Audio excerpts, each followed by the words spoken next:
Hey, what's your problem? You have business problems? We have business solutions. Well, always. Maybe. Yeah. Life is a fight. It is. In business, every day is a fight. Somewhat. So, hey, what's your problem? Yes, thank you, John David Wells. This is the What's Your Problem podcast, coming to you from the J2HQ. I am your host, Jim McCarthy, with JimMcCarthyVoiceovers.com. And we're talking all things, for Middle Tennessee business owners and professionals.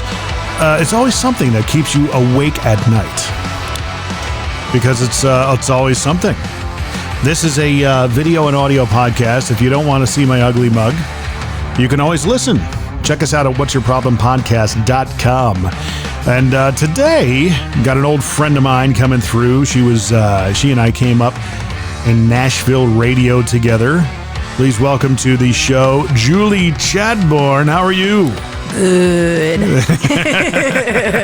It's always wonderful to see you. It's been a minute. It has. It's been too long. Right? It has been too long. Crazy, isn't it? I know. And you're one of these guru. You're like a guru when it comes to online marketing, SEO, all that fun stuff. A lot of fun. And we're going to get things kicked off. I'm sure you listened to the podcast before. Yeah. With the 5 random questions.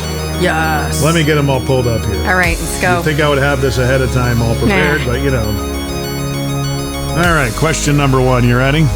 How random is this? They're very random. I literally hit refresh and it's a new question. Okay, here we go. What are the most you, or when are you the most you that you can be? In other words, when do you feel most like yourself? Oh boy. Right? Okay, so I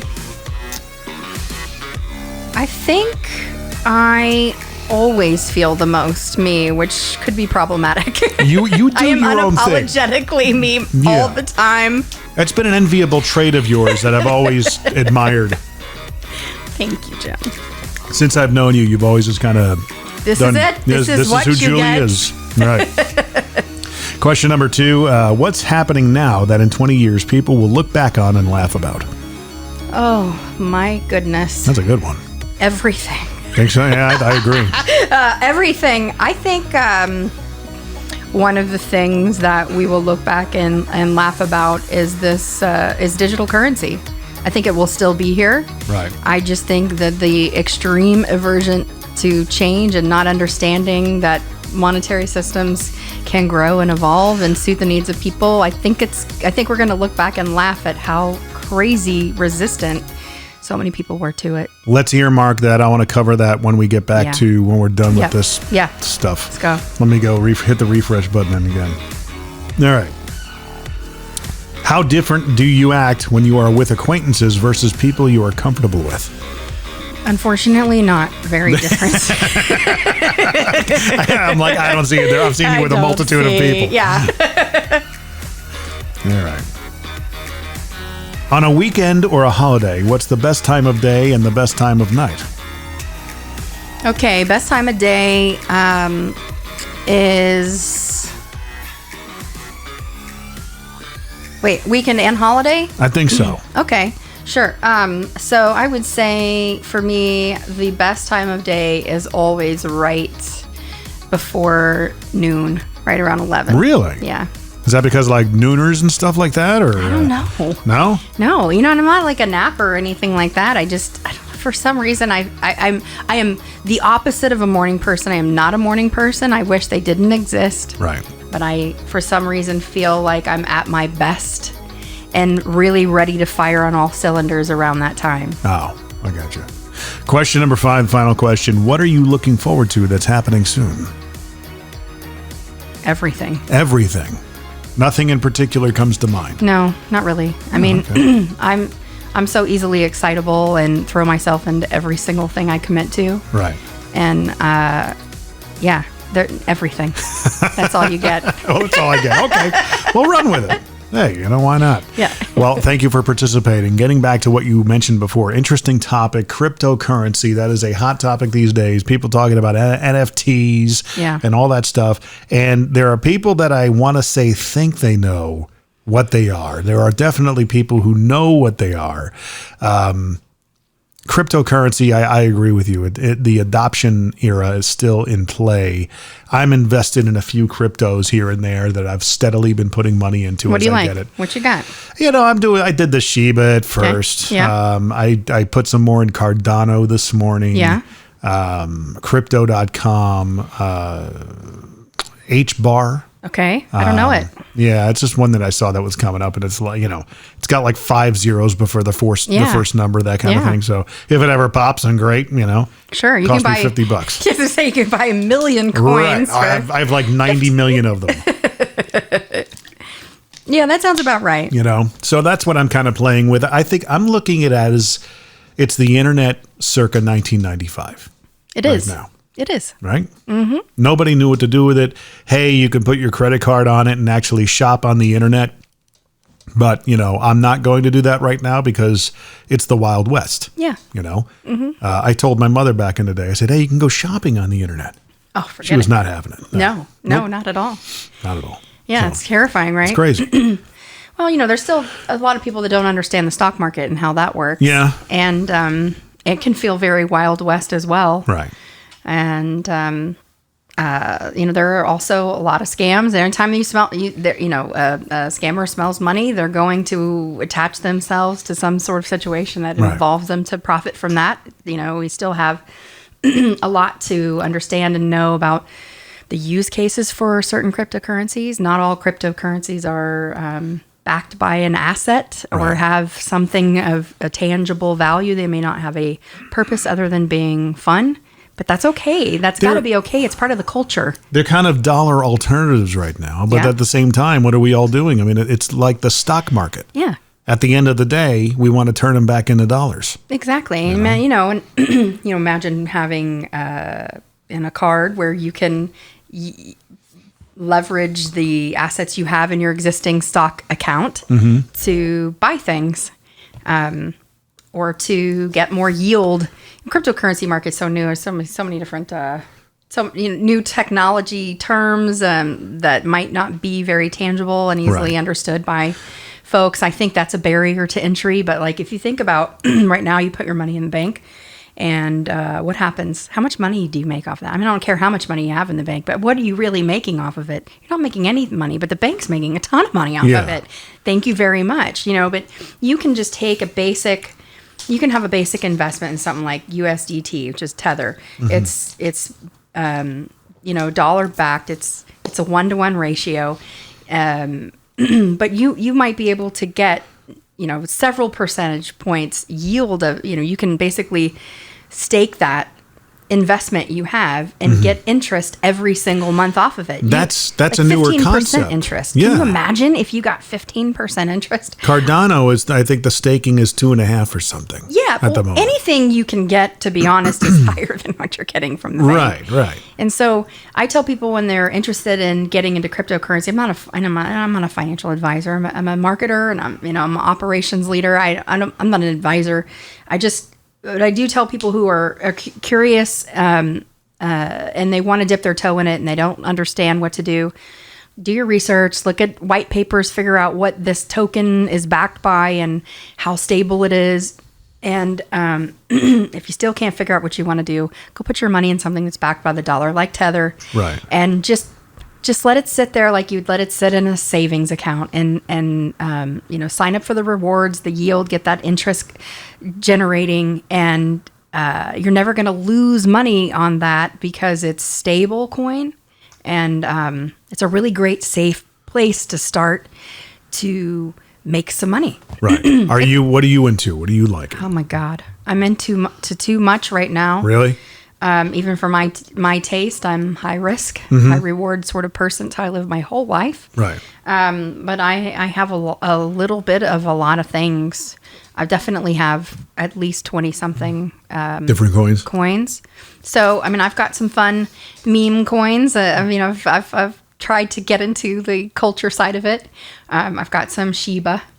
Yeah, you did you load up on it? Doge. I did. Yeah. I sold most of it though. I did load up on it. I got really. I just thought it was really fun to be able to own 9 billion coins. Yeah, but I mean, Spend I look at it this way: if it goes, then great. I'm in a good position. Yeah. You know, and I spent like really did spend maybe $13 or something. It really, honest to God, wasn't that much, but you might as well hold on to it. Right? Yeah. Why not? Yeah, I'm looking at it now on my Coinbase. Yeah. I'll tell you. I've got Cardano, Shiba, crypto. I've got Avalanche. I love Avalanche. Stellar Lumens. Okay. Yeah, I've got over 1,000 of those. So a fraction of Litecoin. Yeah, I've got some Litecoin. Do you have some too. Litecoin? Yeah, I do. Do I need more of that? You think, or? Yeah, In H-bar. in my personal opinion, I do like Litecoin. I've got some. They're just not like they're not under $1, so I'm cheap. Yeah, if I want to go, if something's gonna go big, I'm just gonna bet on the smallest horse. Some other ones I have that I really like. I got Axie Infinity. Play to earn gaming is a really big deal. Right.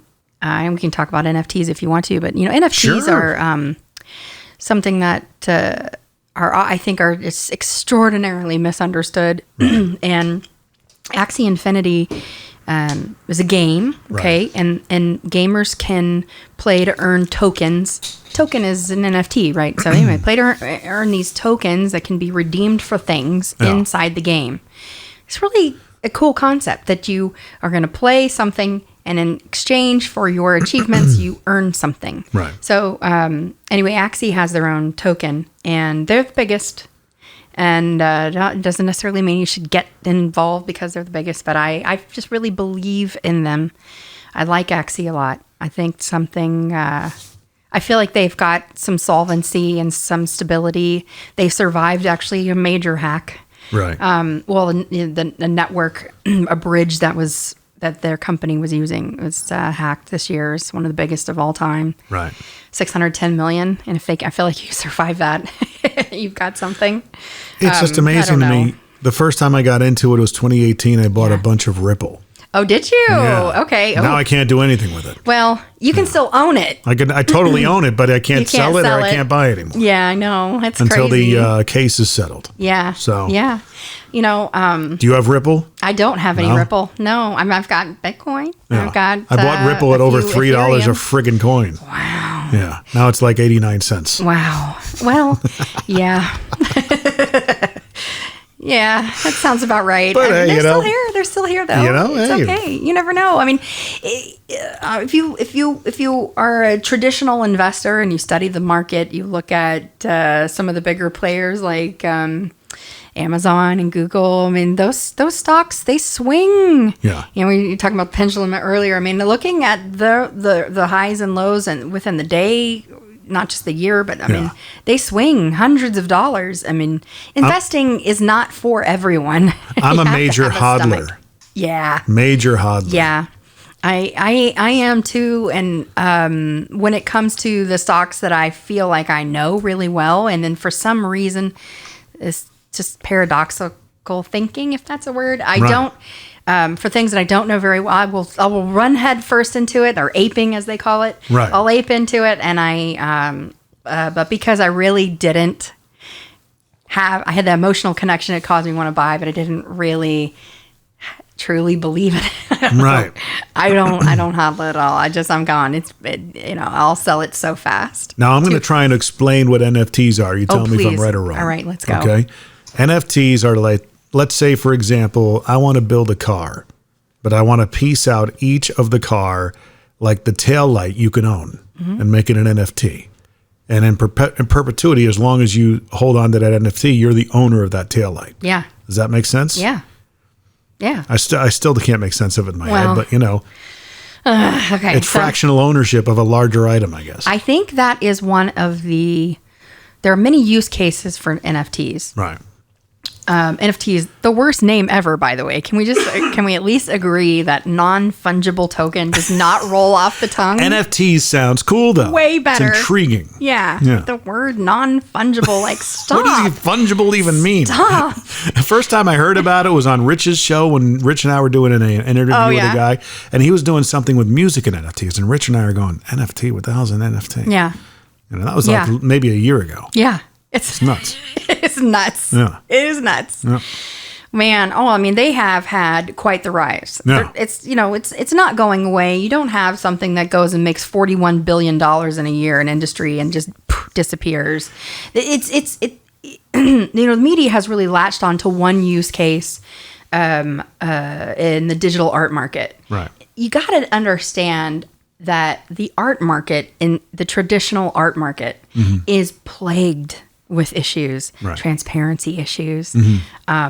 There's a lot of fraud in that business, a lot of forgery.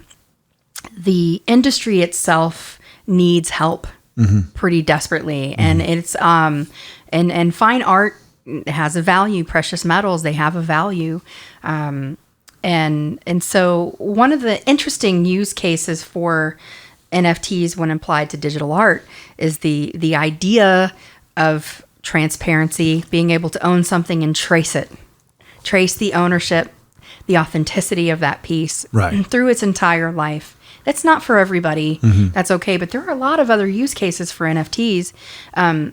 Even using, say with the art case for a sec, the actual, the art, let's say a brand, can get a lot of value out of that through using an NFT to add value, some sort of asset backing for that actual NFT token, where their community, whoever buys it, maybe they get something for it. They get access to a conference. Right. Or let's say you're a fan of Adidas sneakers. Well, when the next is, maybe you buy an NFT that has a collector's edition. Maybe it's a collector's edition asset or something, early access assigned to it. So forever, in perpetuity, whoever owns that maybe gets early access to the next sneaker in their limited edition collection or whatever. It's almost like signing up for a fan club in a way. It is. Right? It is. So you can assign tangible value to it. Right. And so sometimes, not all art is just art. Some of it might have some art tokens might have a tangible, like I said, asset that means something to somebody else. And then sometimes, to be truthful, it's just a frickin' flex. Yeah. I saw a quote earlier from Gary Vee, and I thought that this was probably one of the best ways to describe why you would want to buy an NFT just for art's sake, art's sake. And here's what he said, sort of. He said, you can take a picture of a building you saw in New York City, but it's not the same as owning the frickin' building, It's not the same. There's a flex that goes with, as somebody who went and bought a big Beeple piece. Beeple's one of the most famous, probably the most famous digital artists right now. He's got a piece that just sold for $69 million in, I think it's Sotheby's auction, and he's crushing it. Right. There's nothing. It's not an asset-backed NFT. It's a piece of art, and I'm not saying it's not special. It is. There's a lot more to it than that, but it is meant to be admired. Yeah. And yes, you can right click and save that image, and you can have it on your computer or your phone, but you don't own it. You know what I mean? You don't really own it. It's not yours. And I think that's why I like that Gary Vee quote. You can take a picture of the building. You can save a picture of somebody's Mona Lisa, or whoever owned the Mona Lisa, if someone did, and right. But you don't really freaking own it. It's not really yours. But the value of it goes up with the with the popularity of the piece, right? Yeah. So the more popular you are, it's the same kind of thing. It's a fame game. Yeah, it is. It is. So it can be art for art's sake, something you own and you want to admire. Right. I'm not sure why people criticize it so much, because we buy things all the time that we want to own that means something to us. And it honestly should begin and end there, but it doesn't. But other use cases you described, fractionalized ownership. Yeah. Love hate. Is that pretty much what it is? I think fractionalized ownership is the future. Right. I think it's one of the future use cases. I think it's really going to be around forever. Let's talk about real estate. Right. How expensive is everything everywhere? I mean, not to be general. So do you think NFTs are going to lead the way for real estate? So yes, I don't need let's say I Yes. want to buy a vacation home. Yes. It's like a timeshare, Yeah. really, right? Yeah. So Yeah. I mean, is it? You can, and so there are some companies that are coming to market with fractionalized ownership. Yeah. NFTs. And that you use an NFT. So you get a token Right. that represents your value, your share, just like you would if you got a stock. You get a stockholder certificate. You still get a Right. certificate with a fancy little number, and that represents how much you own. It's the same thing with the building. Think about in Nashville. Here we are in Nashville. These historic buildings getting torn down all the time. It's always a really big deal Yeah. on social media. The justice lawyers are like, no, you just took down a building that meant something to somebody in 1911, Right. And what if you and your friends could go buy that building?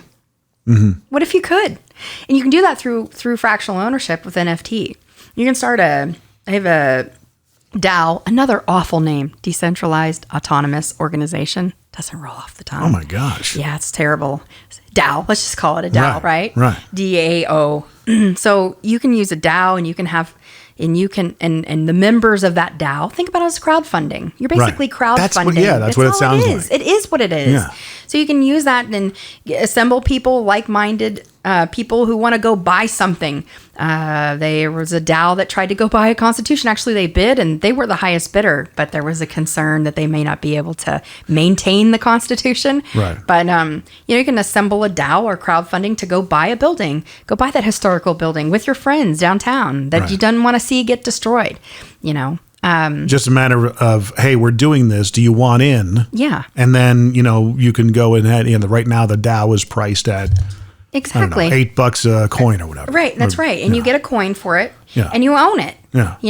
And you can buy however many coins you want. Yeah, and those coins give you a voting right, and there's not a president or a CEO. Share. Yeah, exactly. But the contract is on the blockchain, right? That's right. So the contract is for public perusal. Everybody can see it. It's transparent. Fully transparent. You can transfer your shares to your kids. You can transfer your shares. The more shares you have, the more voting rights you have. Sure. It's because it's decentralized. The members own and vote on the organization. It's a whole mind wraparound. It is. There's a mortgage product, and I'm wondering if a lot of mortgage people can get into this, because a friend of mine who runs her own company, mortgages, and she's got a product I think she's kind of spearheading, almost like crowdfunding a newlywed's down payment for their house. Yes. So instead of giving a wedding gift, you do a DAO. Hey, everybody you can do a DAO. Yeah. Right. Yeah. That's what I'm thinking. Yeah, you do a DAO, and you can vote together on where that money goes. Yeah. But for me, my mind doesn't go that fast, because I'm thinking to myself, even my friend who's in the mortgage business, she had a different product called the all-in-one mortgage. So instead of having a traditional mortgage, everything is in your house. So any sort of income you get is actually on the house, and the mortgage of the house goes down. You make a paycheck, your mortgage goes down by that amount. So it's tied to the home's equity. Yeah. So you live and die and pay all your bills and live life off of a debit card that's attached to your house. Yeah. Isn't that cool? Yeah. So all your debts, you need to pay the electric bill. It comes at your what you owe on your mortgage goes up per what the electric bill amount was, right? You need to make your car payment, it goes up, but then all of a sudden you get paid, it comes back down. Yeah. And you're getting charged daily interest instead of, APR, whatever the interest rate is. I thought I'm like, that's an amazing idea. Yeah, I think it's an amazing idea. But it took me like a week of thinking about it, going, oh, okay, I get it. This is me, though. Yeah. That's my problem, is figuring out I'm just an idiot. Yeah, maybe. I'm just kidding. No, you're not. No, you're not. You're not. But why can't I wrap my head around these things? Because it's complex, and in today's society, information moves so fast. Yeah. If you think about how much information we're absorbing on a daily basis, it's mind-numbing. I can just go to msn.com right now, and I can consume a lot a little bit of a lot of information. I might, scroll down and see something about some new scientific research study, and then boom, there's a cure for cancer that's being, tested in the Amsterdam. And that's just the headlines. And boom, there's some new financial product that is on the market, and you're just, think about how much information we're absorbing. It's too much to really. We're scratching the surface on a lot of information. It's too much to truly grasp at once. And you can only pursue so much at a time. And it's just not how we're wired. Yeah. So it's like we have this expectation, and it's just the society we live in, with this expectation that when we take something in, we need to understand it. And if we don't get it right away, we write it off as this is scam, this isn't real, this isn't viable. And it's like, why do we have to make everything be valuable for everyone? FOMO, yeah, that's so real. And why do we have to be a master of everything? I don't understand that, but I want to as well, though. Right. I do too. I'm too OCD, and I, legitimately. Do you feel like you understand the crypto NFT space fully? No, and I've worked in it for years. I've worked in it for years. It's because of course I understand the fundamentals of it. And I know a lot about different applications of use, like DeSci and DeSo. I feel like I have a significant amount of knowledge compared to the average person. Right. That doesn't mean anything. This whole industry is changing every single day. Right. And it is humbling to work with people who are learning alongside you. There are folks that are getting PhDs in cryptography. Who knew what the hell that was? I don't even know what that is. Well, there you go. Study of crypto, I guess. Yeah. Okay. Sort of. Yeah. So, these concepts are happening around us. There are folks that are getting these advanced degrees and studying these new things that my mother doesn't know anything about. Mm-hmm. And that's okay. It's got to be okay. Yeah. That doesn't mean it's not real and viable. And it's going to take a while, though. Like I said, because of how we learn and how we consume information right now. Well, my son, as of today, 14 years old, right? He's making his own music. Yeah. So I'd imagine he could actually use NFTs to of course. Start a career. Yeah. Doing music. Yeah. Right? Of course he can. Yeah. I told him a year ago, I said, look into this NFT thing. I have a feeling it's going to be huge in your life. The earlier you learn about it, the better off you're going to be. Yeah. Because I remember when I was 20 years old, about the internet, and, I didn't have the money to put into the internet stocks at that point. Yeah. My father did. I think he did pretty well. Yeah. But, it became a bubble. It went, everyone thought it was a fad. It was going away. It didn't. It's a way of life right now. I just think that, I'm just making sure I've got my chips and my bets placed. And hearing my coins that I'm invested in, you're like, you're such a noob right now, dude. So noob. You think I'm a noob? Yeah, you're totally a noob.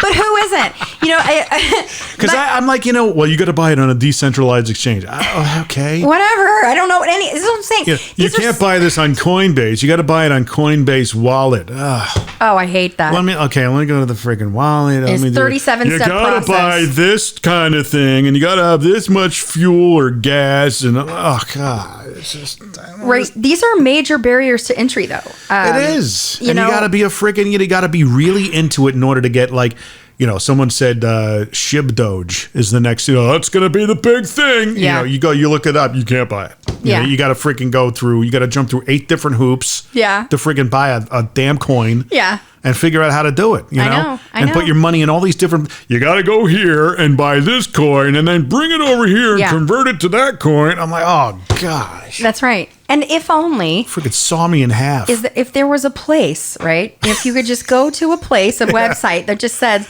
here's every coin available. There are thousands and thousands of coins. And it's hard to believe, but there are thousands of coins you could invest in, just like the stock market. Yeah. But imagine if you could just go to a place where you're like, where do I buy this coin? And it said, here are all the exchanges that use it. Is there a site like that? I mean, I don't know. Maybe that's your thing. I've looked for it. I haven't found it. You think that's a problem to be solved? Of course it is. It's a problem to be solved. Yeah, because, it is Wild West. And so these exchanges which are just, like stock market. It is. Stock brokerages, right? That's all it is. But for some reason, we have to have our own freaking word, but it's the same damn thing. And so, if you go to one exchange, it might look like they have 3,000 coins, but maybe they don't have the one you want. Right. And very likely that's the case. I mean, pretty much everyone has Bitcoin and Ethereum. Those are the big, that's the Coke and Pepsi right now. Yeah, that's the Coke and Pepsi. Yeah, and they're maximalists. Yeah. Bitcoin maximalists. They're but all then in. the That's other all category you do. That's all you buy. that broke out are the exchanges and the way to buy and purchase these, like Coinbase. Yeah, they just don't all have the rights to list every coin. They don't. Crypto.com is another one. Mm-hmm. I think, what was that? Yeah, massive. Kraken. I've got Kraken on here. There's an OK coin, a KuCoin. I just signed up for Lunar Crush so I could put all my coins in one friggin' app and see everything. Gemini. There's so many. It is. And they all have different values and different user experiences. And you go in with the best of intentions, because I downloaded Lunar Crush because somebody was talking about how this is the app that will tell you the trending coins, and you'll learn how to do it. And then you get the app, you sign up, and this is how to really work your way up in the app to become a better, more stars in your profile.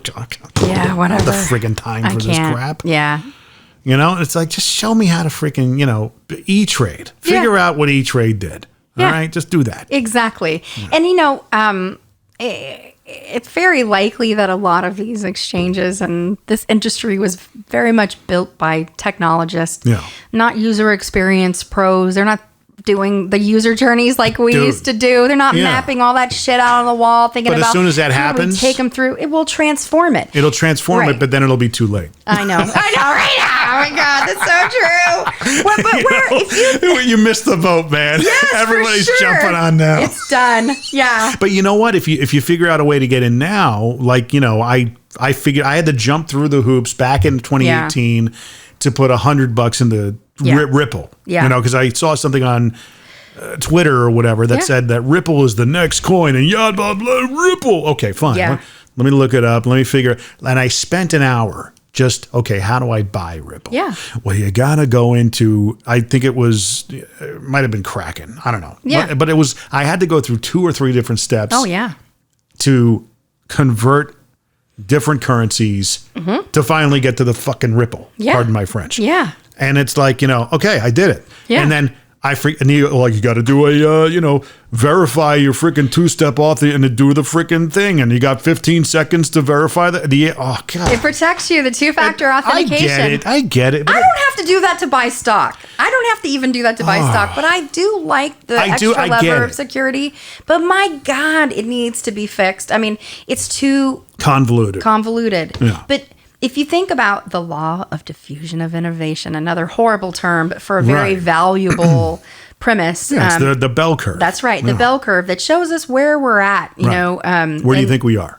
Still on the up? We're in the innovator. It's innovator, and you've got the, early adopter. You got late adopter, the early majority, late majority, we're not even, and then laggards, right? We aren't even close. We're 5 to 10%. Of awareness. So I'm in a good position. Now. By the time I'm 60, I should be a multimillionaire. Yeah. That's what you're telling me? Yeah, next year. Promise? I'm just kidding.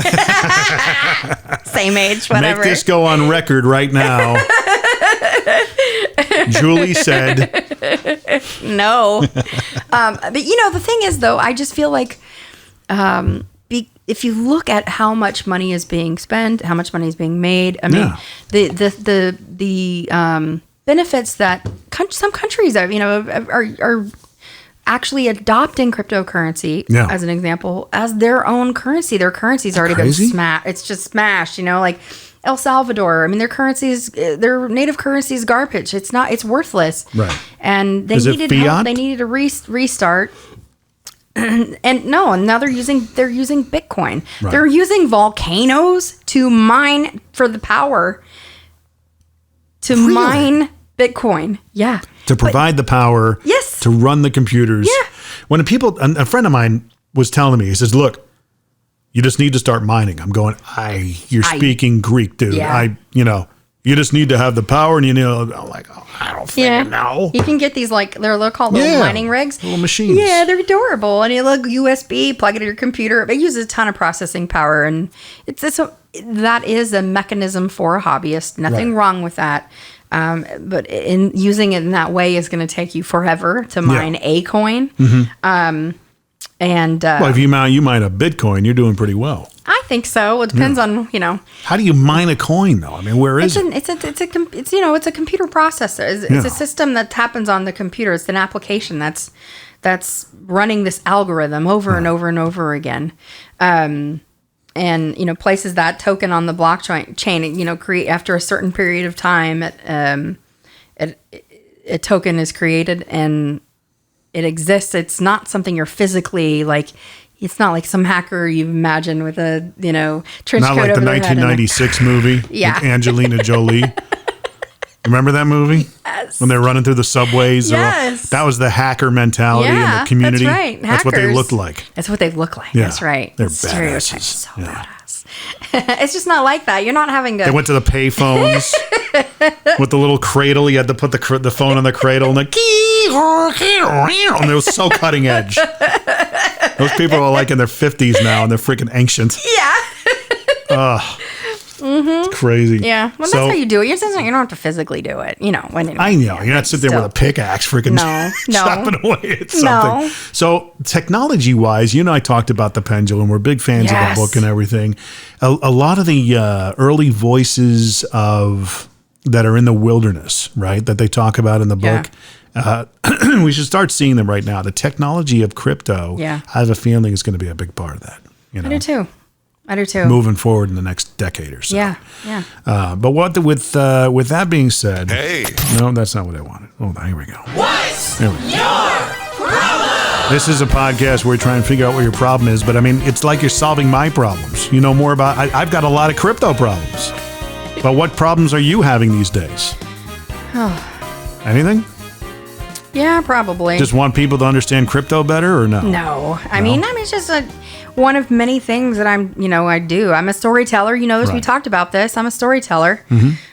Well, your background is so varied. We never got into this in the beginning. We don't have to. SEO, websites. You did a lot of digital marketing back in the day. Yeah.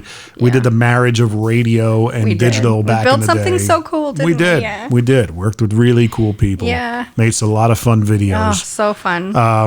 But, you kind of carried that forward. And I've always been intrigued, okay, just to be frank, you've always had a lot of money, seemingly. It's I'm not like, true. what do you do? It's not true. Oh, well. You always drove really nice cars. And but I have to live with so much practicality in my life. And the car thing, Jim, we probably talked about this 15 years ago. It hasn't changed. Right. The car thing for me is that I have to be practical every aspect of my life, I feel like. Mm-hmm. So I need something that is impractical. You got to have a little fun. I got to. But I mean, all the other stuff that you do, like this, the network deals that we talked about in the past, the documentaries and the animated stuff. Durham Guys, World of Nedge. I love it. You've done all these things. I know. I'd get into these, and I would tell my friends, I'm like, I'm working with a prankster over, on a Thursday and Friday afternoon in downtown Nashville. He's got a freaking briefcase full of dildos. And he's walking across the street, dropping this thing in the middle of traffic and frantically trying to pick them up. It's hilarious. Yeah. It's one of the funniest things I've ever done. It is. And I'm going, where did you meet these people? It's like, I'm a storyteller and I have this crazy affinity for people who are also storytellers and creators. And it's a habit I can't shake. It's going to go with me to the grave, man. Right. That's my problem. I really... Well, that's not... Is it a problem if you... Is it something you like to have? Well, no, I like it. I mean, I like it a lot. I think at times it can create a little bit of identity crisis. But we were talking about this earlier. I really like the fact that in this day and age, I don't have to have a job title that identifies me, who I am. Right. I'm a lot of things.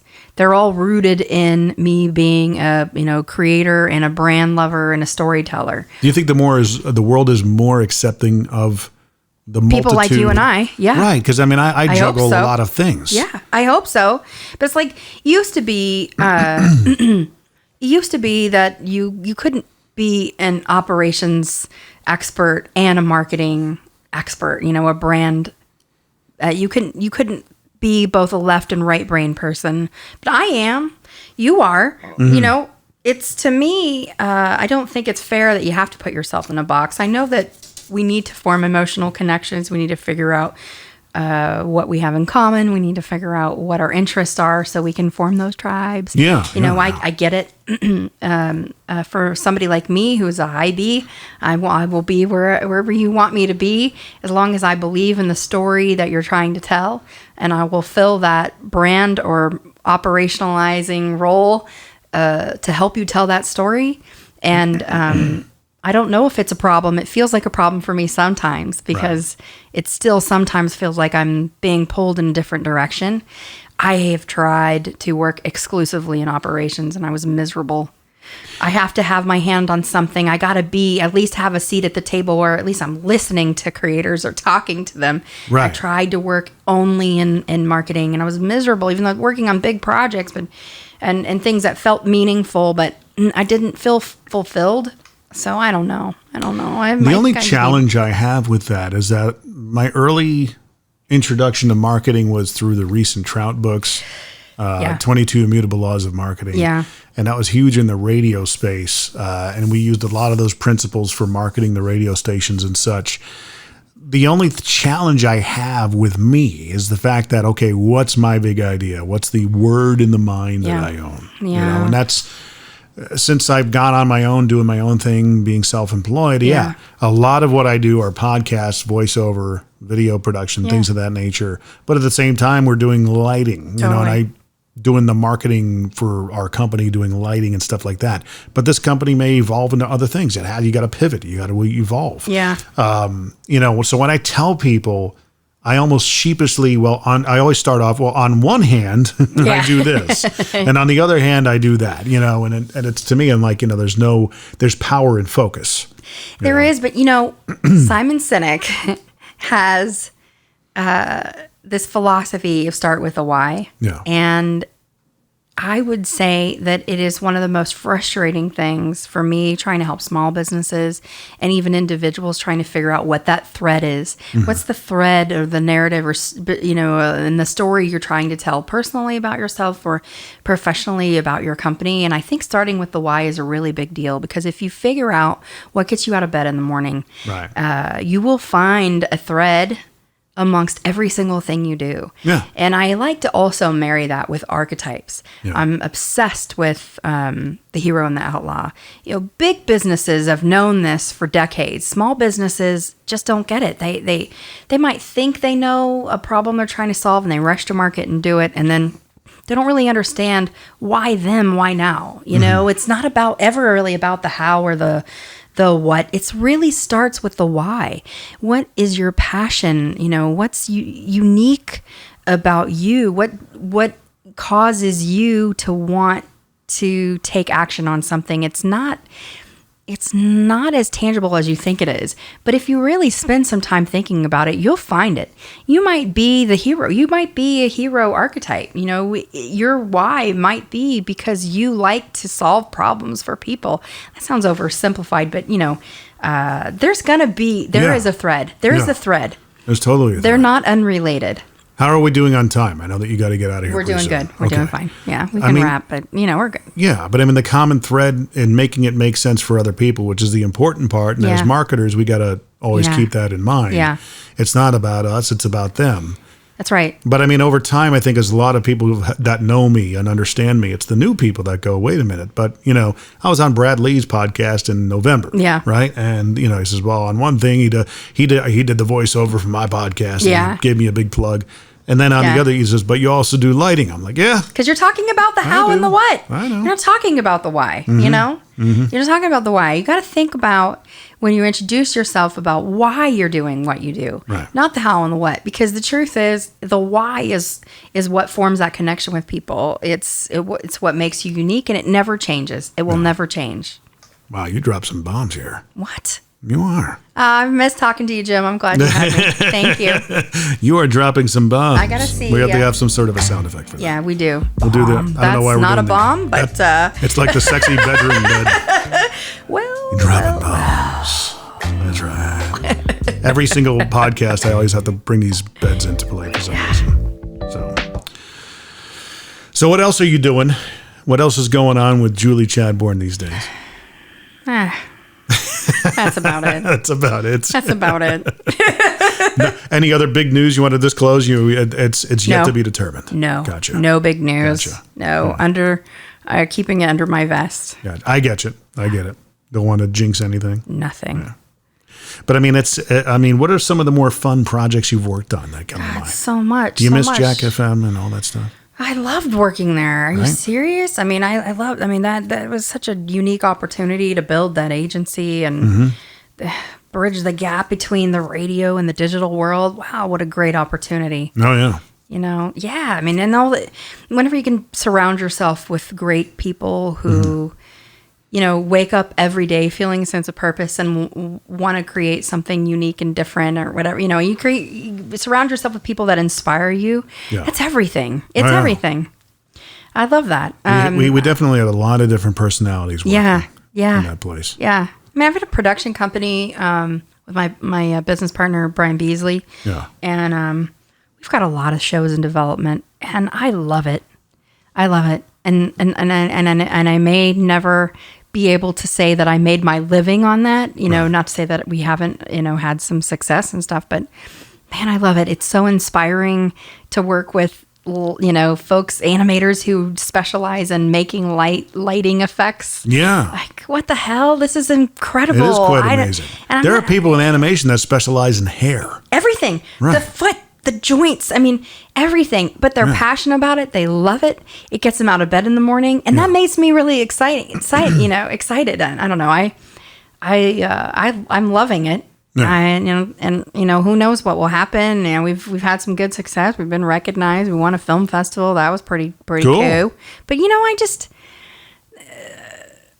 I don't know. Where can people find your stuff? Well, you can go to 33 Media. It's 30THREE.me. Or you can go to CSquared.io. Right on. And you can find everything. I'm transparent, Right. unless it's in development. Are you getting anything, anybody coming to you for podcasts? Hey, I want to do a podcast, anything like that? Occasionally, yeah. You got to send them my way, man. Of course I got will. to build that business up. Of course I will. I'll put that out there. Yeah. I'm putting it on your shoulders. Please put it on me. We're going to dow this shit. Dow it. Yeah. Well, with that being said, thanks for chiming in. Thank you. Follow Julie we'll put all the contact information in the description and everything. And of course, follow us, whatsyourproblempodcast.com. Again, subscribe, like, share, rate, all that fun stuff. Again, Julie, thanks for being on. Thanks, really, Jim. always So great fun. to You see too. you. And guys, we'll talk to you soon.